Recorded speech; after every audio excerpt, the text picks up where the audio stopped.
Sejam todos bem-vindos a mais um vídeo do canal Você Motivação. Que essa mensagem possa tocar seu coração. Tenha fé no Deus maravilhoso.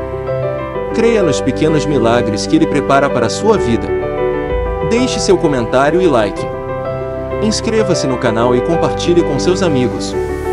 Que Deus abençoe você sempre. Às vezes, a vida nos apresenta situações desafiadoras. Momentos em que precisamos nos pôr à prova, superar obstáculos e aprender com as frustrações.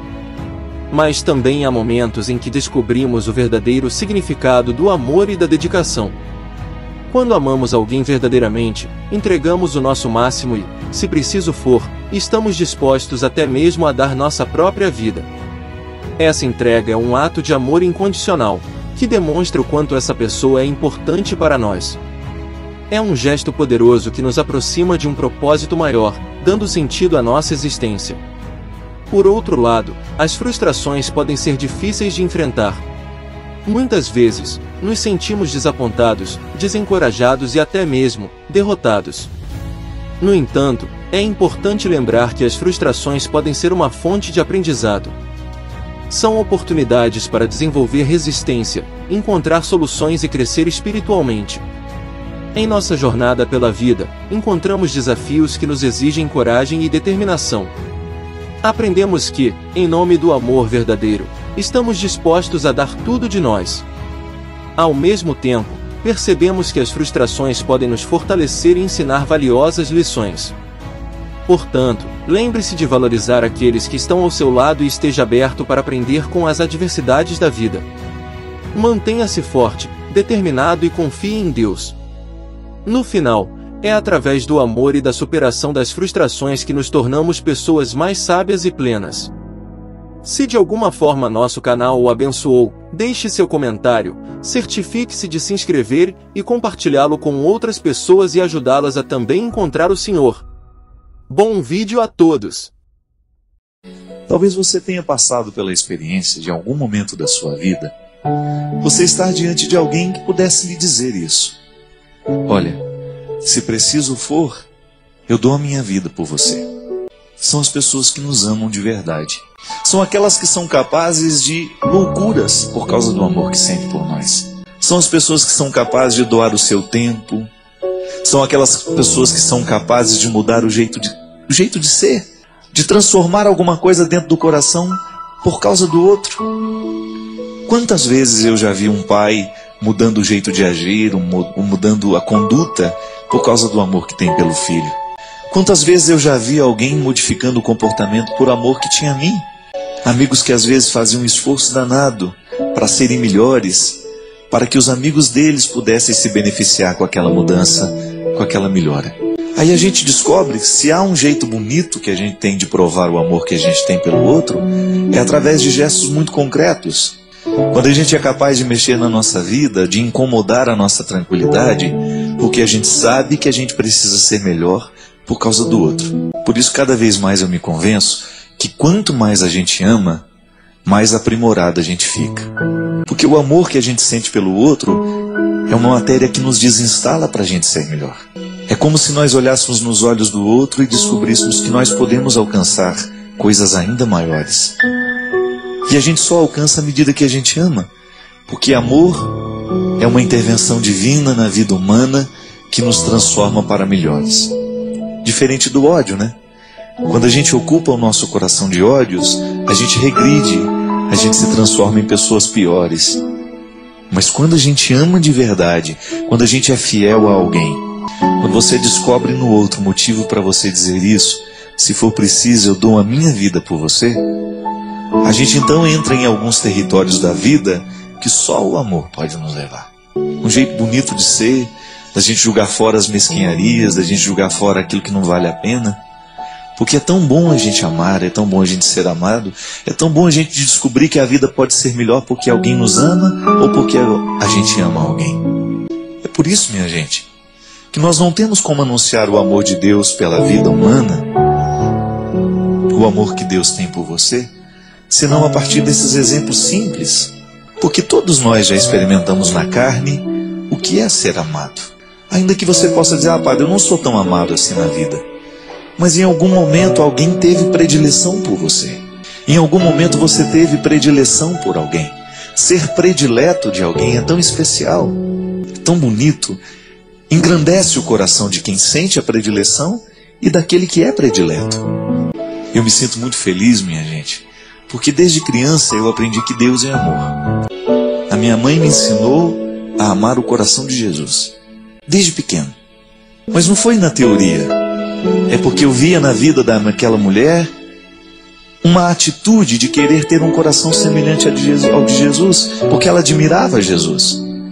E na minha mãe, olhando, e depois de ter estudado tanta teologia, eu começo a descobrir que aquelas pessoas que se apegaram a Jesus, aquelas pessoas que se aproximaram de Jesus, se apaixonaram por ele do mesmo jeito que a minha mãe também um dia. Porque Jesus olhava para as pessoas com predileção. Por mais que aquela pessoa tivesse errado na vida, Jesus olhava com carinho, Jesus olhava com afeto. Tanto é que a pessoa era capaz de reconhecer o seu erro, era capaz de reconhecer uma vida inteira de coisas erradas, de situações desastrosas, de maneira otimista, porque Jesus não lhes colocava na culpa. Jesus só despertava o arrependimento. Jesus tinha predileção pelos que ele encontrava, pela vida humana. E eu fico feliz porque esse é o Deus que eu anuncio.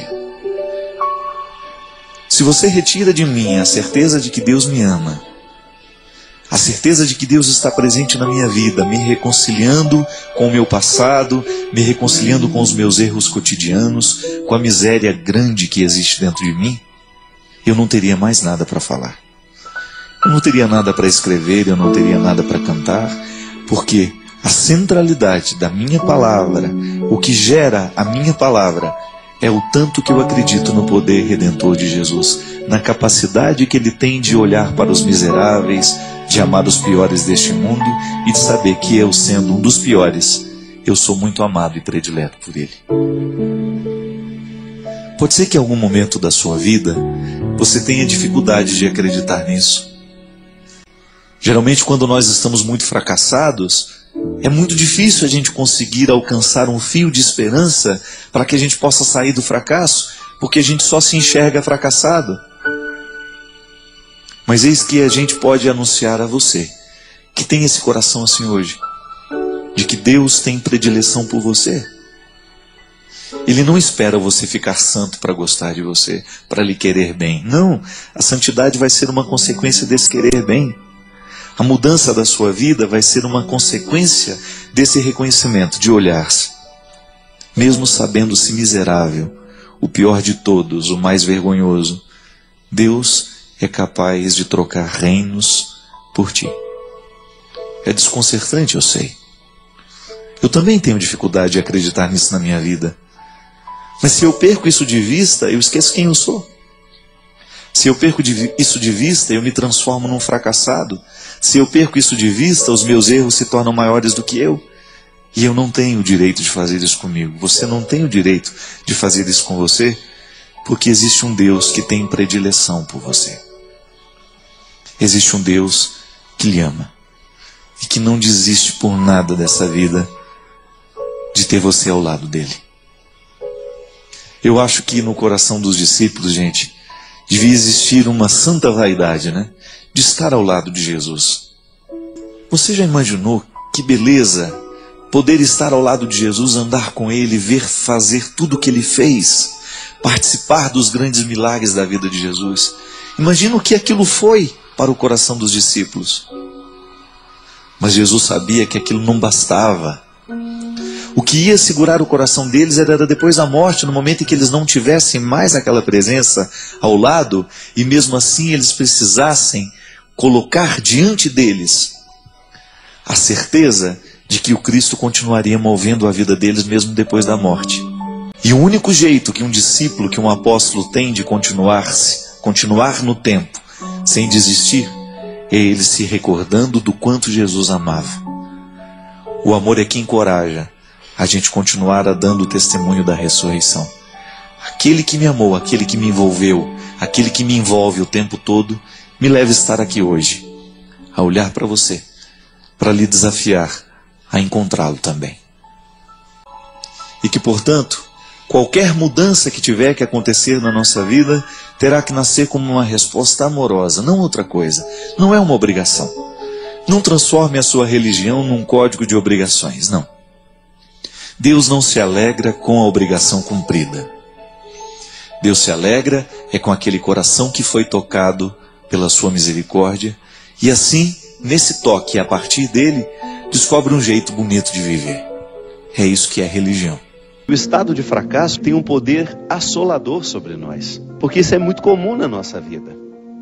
Quando as coisas começam a dar errado, quando não acontecem de acordo com a nossa expectativa, com aquilo que a gente havia planejado, é natural que a gente se sinta, talvez não fracassados, mas a gente se sinta frustrados. A frustração faz parte da vida humana.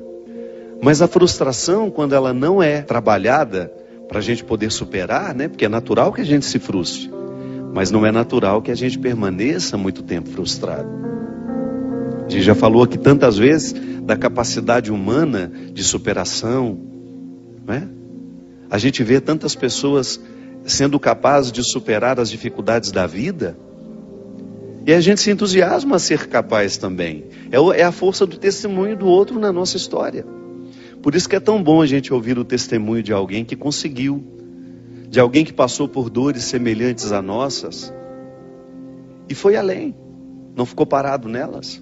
E nunca é tarde, nunca é demais a gente repetir e nunca é tarde para a gente reviver. O testemunho de uma pessoa que foi capaz de superar a sua perda, que foi capaz de superar o seu fracasso e que não permitiu que aquele fracasso se instalasse como um proprietário da alma da gente. Porque o que às vezes acontece é isso. Eu sempre gosto de dizer que se todos os dias a gente não faz uma faxina antes de dormir, sabe, uma faxina espiritual mesmo, emocional, afetiva. Se a gente não faz uma limpeza daquilo que nos poluiu, porque todos os dias a vida nos polui, com aquilo que acontece, com aquilo que a gente vê que aconteceu na vida do outro, porque nós não somos indiferentes. Se você assiste ao noticiário todos os dias de manhã, você já tem motivos para passar um dia lamentando. Se você assiste aos noticiários da noite, você tem motivos para perder o sono. Mas essa é a postura cristã?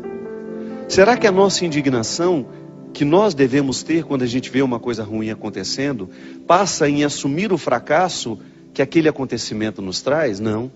A indignação não é fracasso. A indignação é a gente se posicionar sabendo que o mundo não tem de ser assim. Não é natural que uma pessoa mate a outra, não é natural que a gente seja injusto, não é natural que a gente vá fazer uma coisa ruim ao outro, como tantas vezes são noticiadas. As notícias, o conteúdo das notícias que nos chegam, estão recheadas de traição, de injustiça, de impunidade, de assassinato, de ódio, roubo. A gente fica indignado porque o mundo não tem de ser assim. Mas qual é o papel dessa indignação? Provocar dentro de nós o desejo de fazer esse mundo ser diferente, então, a partir da parte que nos cabe. Porque o desafio do que sofre, aquele que está sofrendo hoje, por exemplo, uma perda, pode ser que você tenha visto morrer um amigo, um filho, um pai, uma mãe, um irmão. É assim. Todos os dias alguém está perdendo. Mas a graça de Deus hoje pode lhe visitar, não lhe retirando essa saudade, porque esse é um processo humano. Deus não tem como retirar o que é humano. A saudade é um dom que nós temos dado por Ele. Como é que Ele vai tirar isso de mim? Eu não quero. Eu não quero deixar de sentir saudade das pessoas que eu amo. O que eu quero é que essa saudade se torne leve dentro de mim. Que não seja um fardo para me deprimir, para me amargurar. Então eu permito que a mão de Deus comece já a me consolar hoje e eu alimente esse pensamento. Quem perdeu alguém hoje precisa começar a alimentar esse pensamento. A dor que eu estou sentindo hoje não é definitiva. Porque o grande problema do sofrimento é quando nós olhamos para ele e quando a gente sente aquela dor terrível, tão próxima do acontecimento, é natural que doa de maneira terrível. Mas a gente começar a alimentar a esperança de que essa dor vai mudar o formato dela. De que ela será, sim, suportável. Por mais difícil que nos pareça o dia de hoje, você pode ter certeza que, se bem vivido, se vivenciado tudo isso, com fé no coração, deixando-se visitar por essa sabedoria divina, de que tudo vai passar, que vai ficar diferente, esse dia tão terrível hoje, pode ser num futuro, um dia de aprendizado.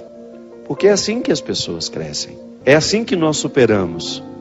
É assim que nós avançamos. Eu fico pensando, né? Eu tive uma vida muito difícil sempre. A vida na minha casa não é fácil até hoje. Eu tenho muitos motivos para poder desanimar. Todos os dias eu tenho motivos para desanimar. Por aquilo que eu não consigo com os meus irmãos, com os meus amigos, com aquilo que eu não consigo comigo mesmo, por aqueles que eu vejo morrer, por aqueles jovens que eu gostaria tanto que estivessem vivendo diferente, mas não. Estão lá perdidos nas drogas, na prostituição socializada, no álcool. Por ver o meu país tão injusto, por ver tantas vezes os nossos governantes fazendo o absolutamente contrário do que deveriam fazer. Deveriam cuidar da gente, mas às vezes saqueiam o cofre público, lá onde nós depositamos os nossos impostos, para que este país seja melhor, para que a gente tenha saúde, para que a gente tenha segurança, para que os nossos filhos tenham uma boa educação. Todos os dias nós temos motivos para desanimar. Todos os dias você também tem motivo para jogar a toalha e dizer: olha, a partir de hoje eu não luto mais. Mas não é assim que se faz gente grande. Não é desistindo que se faz gente grande. E por isso que vale a pena o testemunho, porque você vê que o outro não, que você não está sofrendo sozinho, que isso é humano, que nós muitas vezes estamos estranhos às questões humanas. Nós estamos ficando estranhos a nós mesmos. Nós estamos estranhos ao sofrimento. Nós estamos estranhos à morte, como se isso não fizesse parte da nossa vida, como se isso não fosse um processo natural da vida. Não pode ser assim. A gente não se reflete, a gente não se pensa. E quem não se pensa vai ter muita dificuldade de pensar a vida com mais amplitude. Porque a maneira como eu me penso reflete na maneira como eu penso a minha vida. Como eu olho para as pessoas, a maneira como eu me olho reflete na maneira como eu olho para o outro. Então, esses sofrimentos que fizeram parte de você ao longo deste ano, tem que lhe trazer um fruto, sim. E se não trouxeram, você pode ficar esperto. Pode ser que você esteja deixando de arrancar deles o aprendizado. Pode ser que você esteja guardando os fracassos na estante, sabe? Sem reciclá-los. Não, fracasso tem que ser reciclado. Eu posso dizer, encontrei tantas pessoas que passaram pela batalha contra o câncer, ou porque lutaram consigo mesmas, ou porque lutaram com as pessoas mais próximas. Só quem já passou por isso sabe como é difícil. Mas depois que passa, depois que termina, não é verdade? Você olha para o cabelo que voltou a crescer e você identifica que aqueles cabelos representam sonhos. Só quem precisou perder os cabelos para fazer um tratamento de quimioterapia sabe que é a alegria de vê-los nascendo novamente. Só quem precisou passar pelo mal-estar de uma quimioterapia, de ficar tantas vezes horas e horas dentro de um hospital esperando pelo atendimento, e depois você ver o resultado de que aquilo deu certo, de que o tumor regrediu, ou então a cirurgia que fez, que foi bem sucedida. Então, quando renascem os cabelos, meu Deus, que respeito nós precisamos ter por esses cabelos que nascem. São mais que cabelos. É o renascimento de sonhos, de esperança, de futuro. É alguém que de alguma forma pode dizer: a vida aqui venceu. E nós continuaremos lutando por essa vida. Porque só quem se viu nesse limite, nesse limiar estreito entre vida e morte, saberá identificar o quão a vida é preciosa. E deixaremos de reclamar menos. Reclamaremos menos. Que um dia a gente viveu esse limiar e a gente sabe muito bem. Há 3 meses que eu estou lutando com um problema que eu tive nesse ouvido esquerdo. Há 3 meses eu não sei o que é silêncio. Eu que gosto tanto. Então às vezes eu acho que eu vou ficar louco com um barulho que não termina dentro do meu ouvido. Eu tive uma pequena perda de audição, provocada não sei porquê, sei lá. São tantos os motivos que podem provocar aquilo que eles chamam de surdez súbita. O que é a surdez súbita? Quando você de repente acorda com um barulho no seu ouvido, você vai e faz uma audiometria, que é um exame que mede a audição. Aí eu descobri que eu perdi 3 frequências graves. Nem fazem falta. Poderia viver perfeitamente sem elas. Até o doutor Daniel, que tem me acompanhado, me disse: padre, é um diagnóstico muito bom. Depois outros médicos, amigos meus também, doutor Vianney lá em Petrópolis, que eu tive a oportunidade também de conversar, de passar por ele, fui tão bem atendido por ele, todo mundo dizendo, o diagnóstico é muito bom. Quando se perde frequências graves, se recupera praticamente tudo novamente. Só uma questão de tempo. Mas o problema, minha gente, não é essa bendita frequência grave que eu perdi, não. O problema é conviver com esse barulho, esse zumbido dia e noite. Sabe quando você deita para dormir cansado? E você não consegue dormir porque aquele barulho te perturba, te perturba, te perturba. E ontem, graças a Deus, eu tive assim um dia tranquilo. Foi o primeiro dia em que eu posso dizer que o zumbido não ficou o tempo todo. Foi o primeiro dia em que eu tive a oportunidade de voltar a saborear alguns momentos de silêncio. Ele não foi embora, está aqui. Vai, volta, fica baixinho, fica mais alto. Mas ontem, eu vivi um dia inteiro naquele silêncio que eu gosto, que me faz bem. Você não pode imaginar de como eu valorizei aquilo. Você não pode imaginar de como para mim foi gratificante ter a oportunidade de valorizar uma situação que às vezes passa despercebido, que eu me acostumei com ela. Então, como agora eu estou tendo de conviver com um barulho no meu ouvido, e se Deus quiser, vou dar um jeito de curar isso, né? Ou pelo menos diminuir isso, para eu não ficar louco, né? Senão a gente fica louco, a gente não consegue se concentrar, tudo fica mais penoso, a gente fica mais cansado, menos paciente com as coisas. Então, sabe, quando você experimenta aquilo que antes você tinha e não sabia valorizar. Se Deus me der a graça de ser curado disso, você pode ter certeza que eu nunca mais vou interpretar o silêncio da mesma forma. Porque passar 3 meses com esse barulho o tempo todo no seu ouvido, não é brincadeira. Então, quando eu tiver a oportunidade, como eu tive ontem, temporária, mas tive, de voltar a experimentar o silêncio, eu quero saborear aquilo com todas as forças da minha alma. Porque para isso serve o sofrimento. Por isso que eu estou lhe dizendo, o que lhe aborreceu ao longo desse ano? O que foi penoso para você? Eu dei meu testemunho, falei o testemunho da Ângela. A minha história é tão pequenininha, perto de tantos sofrimentos que a gente teve. A gente teve a Célia, nossa amiga aqui, que trabalha conosco, que enfrentou o ano passado, um pouco esse ano também, né, Célia? Ainda na continuidade do tratamento, né? 2010, 2011, continua em tratamento. A Célia sabe, nós vimos quando os cabelos da Célia caíram e depois vimos a alegria quando nasceram. Está aqui, trabalhando, feliz da vida, levando a mãe dela por onde vai, com amor, com carinho. Mostra a Célia para nós, essa menina tão especial, tão cheia de Deus, que foi um testemunho para nós aqui, para quem esteve ao lado dela. Então, para a gente poder ter o direito de cantar essa música, Hoje Eu Livre Sou, a gente precisa vasculhar tudo o que foi difícil na nossa vida. Porque somente a partir da superação dessas dificuldades é que a gente vai alcançando essa liberdade interior que só Deus pode nos dar. Obrigado pela oportunidade que você me deu de mais uma vez conversar com você, de entrar na sua casa, de entrar na sua vida. Derrame sobre todos nós a bênção do Deus Todo-Poderoso. Ele que é Pai, Filho e Espírito Santo. Amém.